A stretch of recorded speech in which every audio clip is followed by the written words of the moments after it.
ایک دن اچانک آسمان تاریک سا ہونے لگا. پھر ایک بوڑھا باز نیچے اترا جس کی آنکھوں میں برسوں کی حکمت جھلکتی تھی.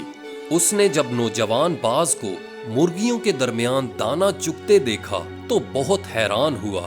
وہ قریب آیا اور کہنے لگا, تم یہاں کیا کر رہے ہو؟ نوجوان باز نے جواب دیا, کیا مطلب؟ ظاہر ہے میں ایک مرغی ہوں اور اپنے خاندان کے ساتھ ہی رہتی ہوں. یہ سن کر بوڑھا باز زور سے ہنسا اور کہنے لگا, ارے بدھو, تم مرغی نہیں, تم ایک باز ہو. تمہاری جگہ زمین پر نہیں آسمانوں میں ہے.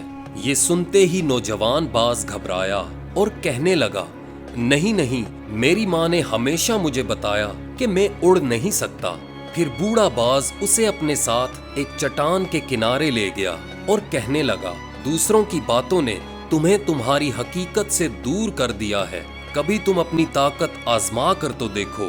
نوجوان باز نے نیچے گہری کھائی دیکھی تو اس کے قدم کانپنے لگے. زندگی میں پہلی بار اسے اپنے یقین اور اپنے خوف کے درمیان فیصلہ کرنا تھا.